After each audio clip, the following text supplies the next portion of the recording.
When you're talking about the story, you have got to tell a story that uses a principle. We were just talking about principles. You've got to use the story to tell a principle.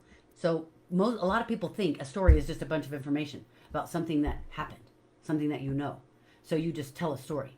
The purpose of selling a story, like the purpose of telling a story, it's a historical or metaphorical experience of some person or people that your ideal avatar or your ideal client can relate to.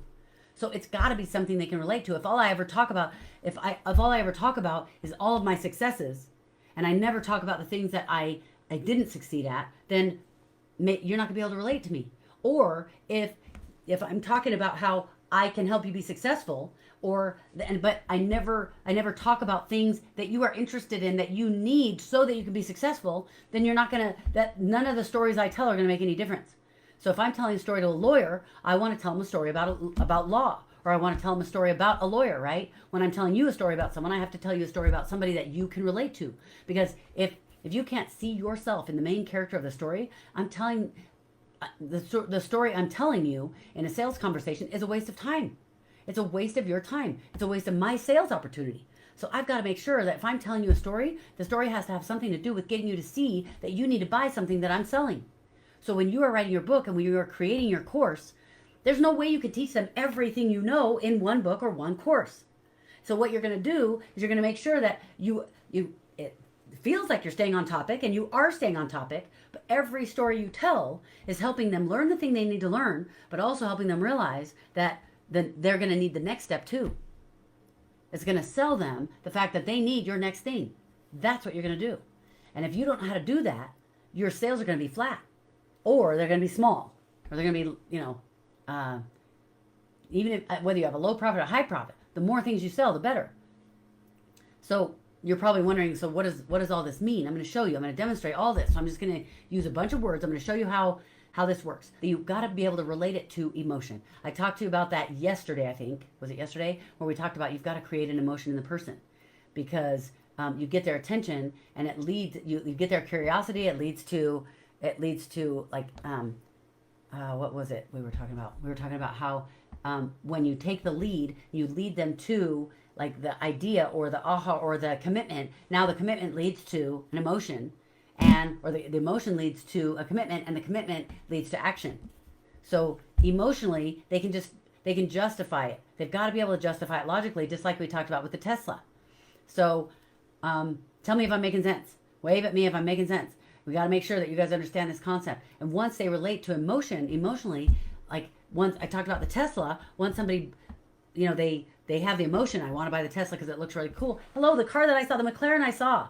It was an emotional connection. It was not because I thought, wow, that car will be really practical. It will get me from here to there. And that will actually be a really good car for me to buy because it makes a lot of sense.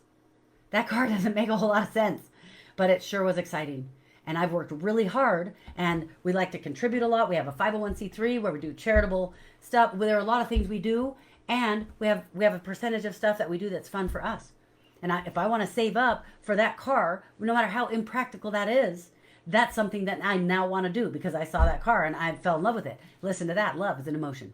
I fell in love with that car. And the funny thing for me is, and I always want to do this. I always want to make sure that no matter what I have, because it's nice to have things, but you get to a point where the money is not what matters.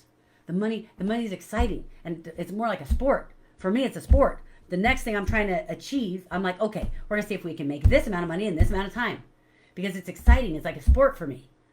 But it gets to a point where more money is not really going to change my lifestyle at all. It's not going to change my lifestyle.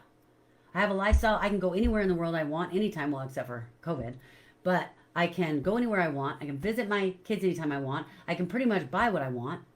I can decide I'm going to go get a McLaren if I want. These are things that I can decide. And so more money isn't going to make all the difference. Before you've had a lot of money, you feel like it's going to make all the difference. And yeah, it's fun. Sure, it makes your life easier and it's so much nicer in so many ways. And it's wonderful. And you can help people. It is a wonderful thing. But you get to a point where you realize the money is not the most important thing.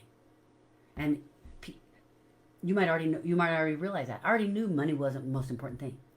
But it's unbelievable how it gets to a point where you realize, wow, this is so much. And this is just so It's such a blessing in my life that now this is not just mine. I am a steward over this money. I'm a steward, and what am I supposed to do with this? And so there are a lot of exciting things we can do. And there are fun things to do for yourself, fun things you can do for other people, things you can do because there are needs out there. There are a lot of amazing things you can do with money. So we need to get you making more money faster. That's what we need to do. And then, so back to the feeling. When you have people, when you've got people emotionally engaged, that will make, like, that makes sense to them. And then what's going to happen is you're going to, while they're feeling like that, you want to anchor that feeling to an action that you desire them to take. So they go, oh, that makes sense. So what I do with you is I create an emotion, I create a feeling for you, and then I anchor it, I connect it to something that I want you to do to take action, so that then you go take action. And the better I get at doing that, the more action you're going to take, the more success you're going to have.